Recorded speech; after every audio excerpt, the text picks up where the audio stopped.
Hello, and I'm Ross from Britain's Hidden History. Welcome back for more history that they just don't seem to teach in the schools anymore. They used to teach a lot of this, but not anymore. Right, so what we're going to look at now is this whole idea of how the network of fortresses works. And it's a combination of fortresses and signal beacons, and it's built around the terrain. You might have noticed that southeast Wales, which is the crucial area where the old kings like Arthur and Myrig and Tudrig and all these famous heroic kings came from, because that's where the wealth was. Even today in modern Wales, roughly between Swansea and the east coast, or the east border coast with the River Severn and on towards England, Newport, that's where about at least 2/3 of the country is. It's probably more, I haven't looked it up, but 80% probably of the wealth, the population, the resources. That's the key part. An interesting thing, if you look at histories of political maps of Britain, you know, you see like these maps where the lines are always moving. You see the Wessex Empire growing, and then the Mercians and the Northumbrians and all this kind of stuff. You always notice there's this little sort of black hole, have a look next time you look, in southeast Wales, and that's the Kingdom of Glamorgan and Gwent. Now, in pre-Saxon times, or even during Saxon times, when Britain was still independent, or the Welsh, the Strathclyde area of Scotland, you know, parts of north of England, Cumbria, Cornwall, Cernu, down to Brittany. They would have their British local kings, and in times of crisis, the High Kings, and the High Kings traditionally came from Glamorgan and Gwent. This is where you got King Arthur, his father Myrig, and before that Tudrig, and the High Kings. So they had a fortress system to guard this little part. Now what I'm going to do is show what Wilson and Blackett, that way, everything's back when you look on the screen, what they describe as, what do they call it, the wheel and hub fortress system. Their books are fantastic. There's amazing content you've ever seen. The only problem is the content kind of dances back around a bit, which is why I try to edit a lot of their stuff into new books just to make it a bit easier to read. But this book is still fantastic. So what they have, the basic concept is you have an important center point in the middle, and around that, it's not a perfect circle, but you can think of it like a wheel with spokes. You'd have roads. Yeah, the Romans didn't build all the roads. The roads going out to these forts and fortresses, and they'd also sometimes be interconnected, but the main thing was they were all connected to the center point. They could all see each other, or at least every fort could see two others. That's the golden rule. So if you're in one fort, you're being attacked, you can light a beacon or a fire, and at least two other forts will be able to see you, and then the message will get back to the central point. So there's a few of these hubs dotted around South Wales. Now, and they all interlink to form one protective layer, because as you'll have seen, looking at those political maps, this bit is pretty much impregnable. I mean, it's pretty certain the Romans didn't get in there either. Very much exaggerated. The Normans arrived, 1091, when they started taking places, and they married in. They didn't conquer, because it was just... So what I'm going to try and do is show the geography quickly to give an overall view picture. I'll try and give something about one of the rings, and then I'll do some follow-up ones to show you some of the others. Alright, so this is a topographical map. So it's like, just shows the hills and rivers and things, just to give an idea of the geography we're talking about. So this is the south coast of Wales. That bit sticking out is called the Gower. Alright, this is the Severn, a massive river estuary.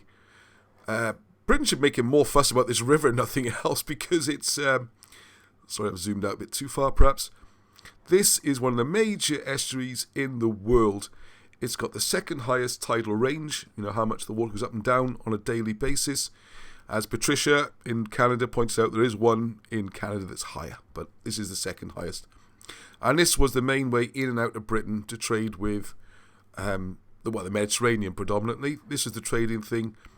And along here are the major ports, which people think are seaports, but they're technically river ports, such as Cardiff, Swansea, and you come up here and you end up going towards Gloucester, and all these places in the Severn goes all the way up there, and it used to be navigable, where it appears to be navigable, much further up it silts in. Right, on this side, by the way, I should say the period we're looking at is, well, this system is ancient. It goes back before the Romans, But when they really started building the fortresses, this is put down at the time of King Arthur, one of his great achievements. Arthur being, we're talking here about King Arthur II, King of Glamorgan and Gwent, who was at his... he wasn't always king because his father lived to a ripe old age, but he was in charge of the armies. He was the High General, the Youth of Pendragon, for most of the 6th century, from early 500s to about 570 something, okay? Go into that on other videos. So if you were the Saxons or wherever across here, it seemed everyone ganged up to try and take out the Welsh at some point. Mercians, Saxons, Jutes, they all came together. You got a few choices. How would you get in? Look, it's slightly nearer. Because if you come from the north, see the area we're talking about is quite small. It's this area here, this coastal, what's called the Vale today, which is where all the wealth really is. It's the fertile lands, you've got the valleys going up towards the Brecon Beacons, and then you go further west. So, one of the first ways attempted, 5th century, the number of raids, and what they would do is take the armies up as far here, roughly where Gloucester is, and then come around that way. The problem is you've got to cross these rivers. River, and they're all, again, tidal rivers, like the Wye and the Usk. Very difficult rivers to cross. And what you'll find with this fort system, which is still, you can still visit most of these forts, alright? It's a mystery why no more fuss isn't made of them, because you can still see them. They're still there, apart from the ones that are being built over and not being protected or preserved. So please, this is one of the reasons why Britain's Hidden History Group is important, because we want these sites not only known about, but stop knocking them down, stop building housing estates on them. So that's one way in, and then you come across the plains of the plains. It is a lot of this is like Lord of the Rings, okay? Because I mean, around about here somewhere is where what's his name? Tolkien used to have his holidays. A place called Buckland. Copied that name into his books, obviously, where the hobbits go.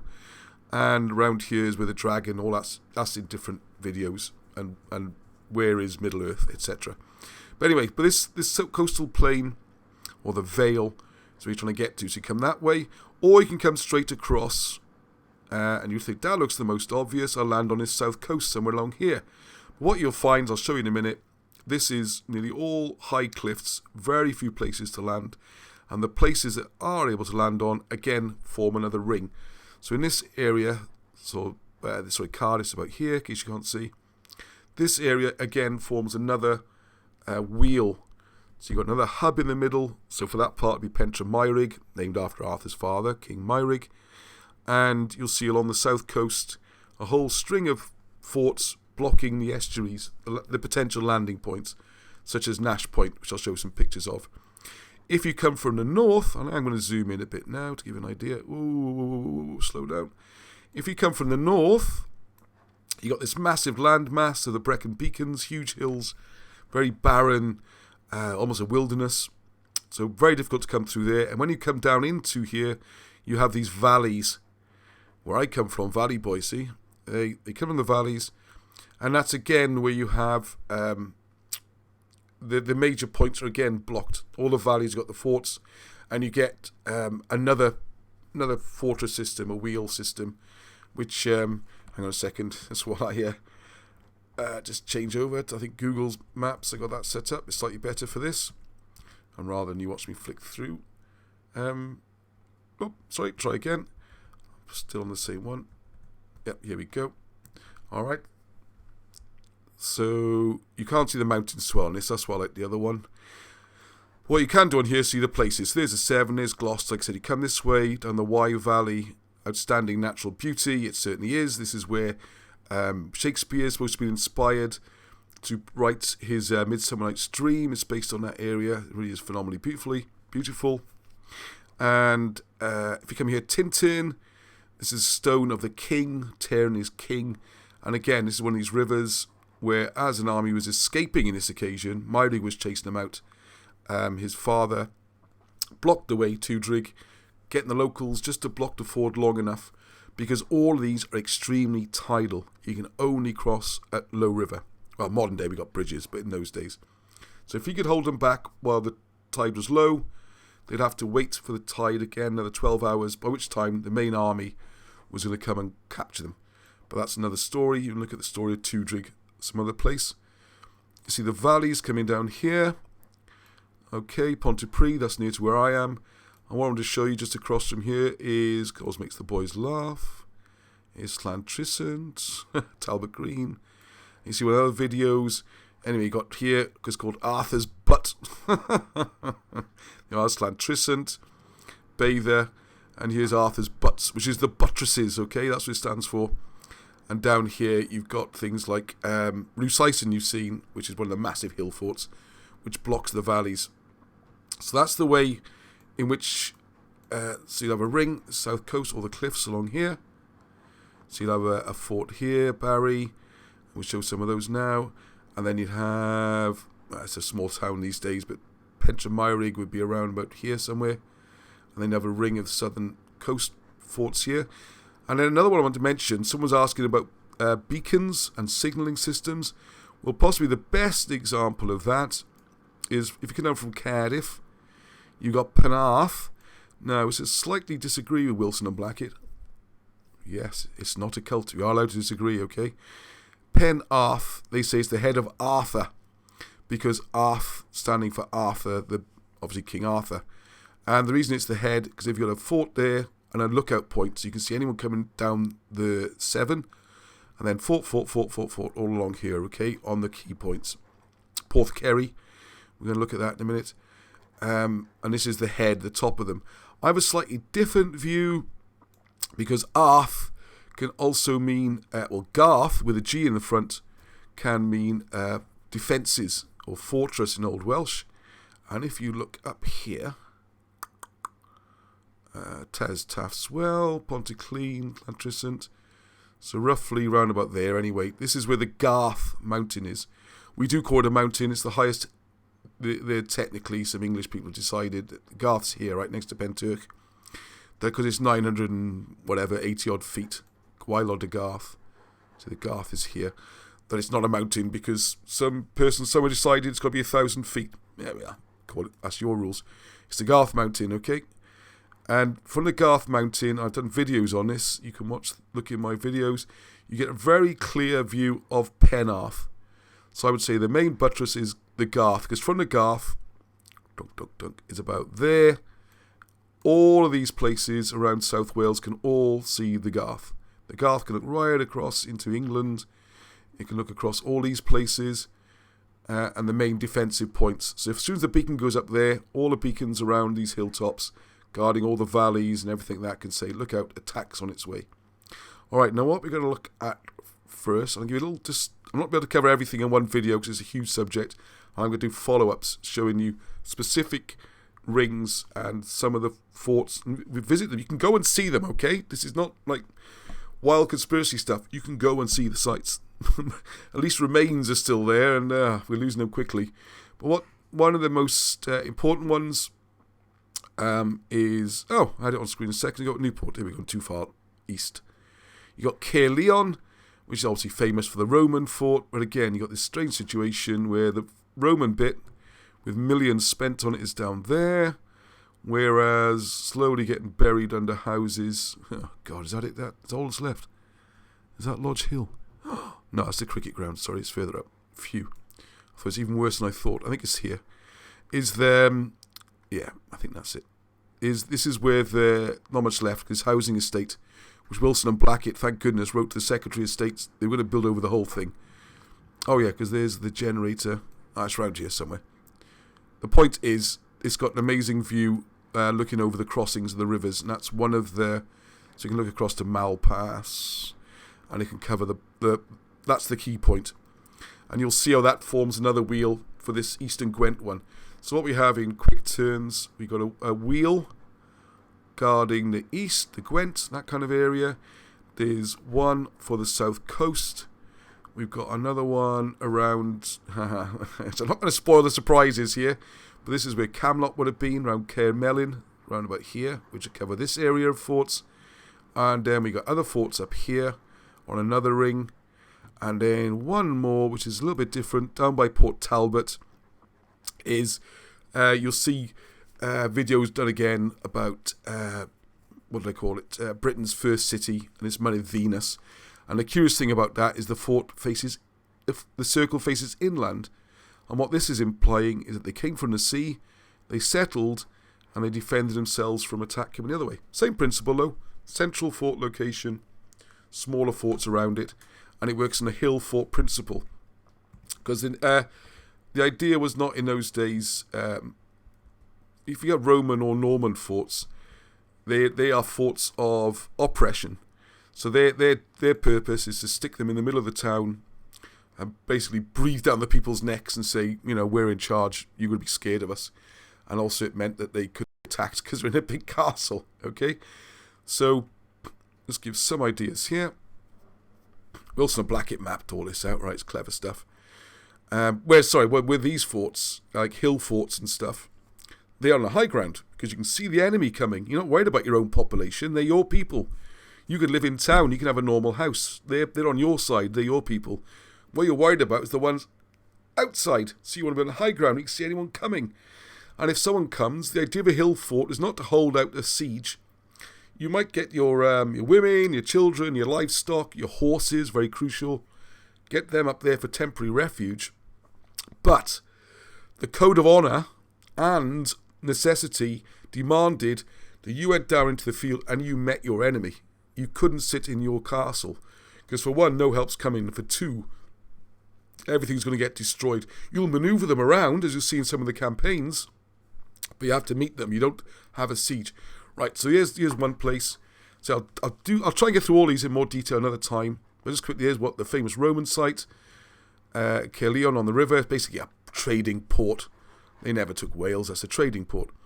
And then here's Caerleon up on the hill where the real fort was, a 5-ringed royal fortress. You can see there, Lodge Hill or King Arthur's fort. Look for the video, right? And what you see then is this ring of forts. He's joined them up here, and they're all linked by roads and lines of sight, with this being the centre one.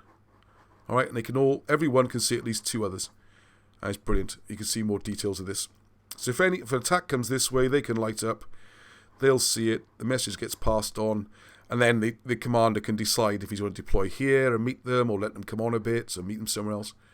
There's a great system. Because the Welsh geography, all these mountains and rivers, it's a nightmare for attackers. Especially without air support. So there's a simplified version of that. And you can read all about it in the book. And I will be doing more on it. Okay, so here's another one. I will go into Caermelin and why that's Camelot on another video. But Cardiff, Cardiff in the old days wasn't a smaller place. The main place was Cibwr. This is the borough of Cibwr, or 100, or Cantref in Welsh. And Cardiff was part of that. The trouble is now these days Cardiff's the big capital, isn't it? But all that's Industrial Revolution for getting the coal out. It wasn't so big in those days. All right, Llandaff Cathedral you can see in the middle. So here's another ring. And that, as you can see, it overlaps with the Caerleon system of forts on the top right. Hope you can see the mouse. It doesn't always come out on these things. I am moving the cursor around. You might not see it. And then to the west of Cardiff, you see the River Ely, which spots coming in the other way. And don't forget, the south coast, as we mentioned, has got the forts guarding the inlets, the estuaries into South Wales. And again, this is not a Norman thing, because the Normans were more worried about the Welsh people rising up and doing them in. They weren't worried about invasion. Who's going to invade them if they're the Normans? This is designed to stop invasion, okay? Let's give a quick idea there. In the middle, you'll see Cibwr, or Cibwr, with a question mark, because that could be where Camelot is. And along there, you've got another row of castles, okay? And there, top left, Arthur's Butt. I guess a cheap laugh every time. Arthur's Buttress, the centre of the... And in Caerau, just below it, Caira, I think, the North Walian type pronunciation, or Caira, which means castles. And that is the Rhysicen, you'll see in the videos again, where Arthur destroyed the Saxon armies, okay? Alright, so we're moving up into the valleys now. Valley boy, so I can talk like this, because up Irwine, up the top's not far from where I was born, so I'm not taking a mick. That's how I can talk, like I see. And what you'll see there, it's another circle. Actually, it's a bigger scale map. You've got Irwine up the top. So there you've got the valleys and being blocked. Then you got down the bottom is in towards the Vale. The south coast, we've drawn this cliffs. What a great map, actually. You can see look like cliffs on the bottom here. And they're blocking the gaps. And then you got Gwent over to the right, the River Taff. So again, too much for one video, but we'll be covering all this. there's a list of along the south coast. So you can pause that and have a look, or get the book, or I'll put some more videos up, because in the middle you got Pentra, Myrig. Right, it's going on a bit long, this video. Oh, I got loads of stuff, and I'll break it up over a few videos. This is the one I was telling you about, the one around Monothenas, which faces in. Here's another one. The amount of calculations being done on this are absolutely fantastic. And I would say at least 90% of the sites you can actually go and see. This one I can tell has got Abergavenny, so we're talking further north now. So if you sort of try to, you went up the 7 as the attacker, and you kind of loop round, you'd have to come through the Black Mountains. And again, more hill forts, more beacons. You're not going to sneak in, and you're going to have a hard fight, and the main routes are blocked. So here's just giving an idea. All those people who go to Barry Island and nowhere else in the south coast, or Porth Kerry, they're the beaches. This is what a lot of it looks like. This is looking down from what's called Dunraven Castle now. Although before that, some of these mounds here were actually ancient hill fort and burial mounds are on here. People don't realise when they go there. But you can get an idea. I got better photographs somewhere, but you get an idea of the sort of cliffs. You can't land boats or people like that. You've got to come in these estuaries. They're only ways in, okay? So here's Porth Kerry, for example.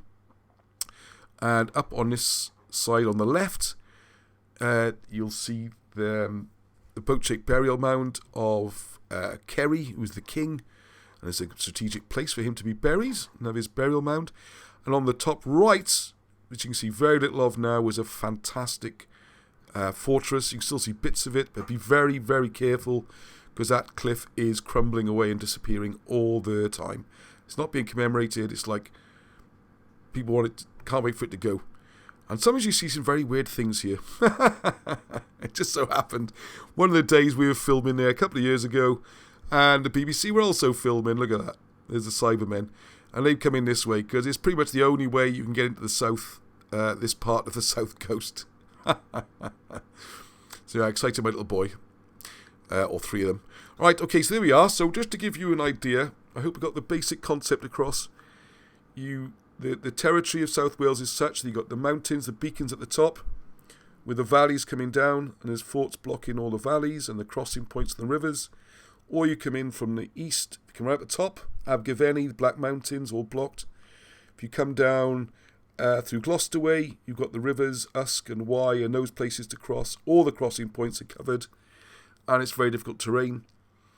You come around the valleys, they're all blocked. Or the south coast is cliffs. You go further west. No, you're looking this way, sorry. And then you've got a similar ring of forts going the other way, where again you've got to cross the rivers and the choke points. And every one of them is, as this briefly shows, up on hills and everything, where you can signal and mutually support and watch the enemy. And I'm sure they had lots of systems of sending more complicated messages than just, there's a fire, smoke screens and all that kind of thing. Alright, so there you go. I hope you enjoyed that. And I'll be doing more on the hill fort systems and more details and more reading from the book soon. So until the next time, Heddwch, which is peace, by the way. So Heddwch.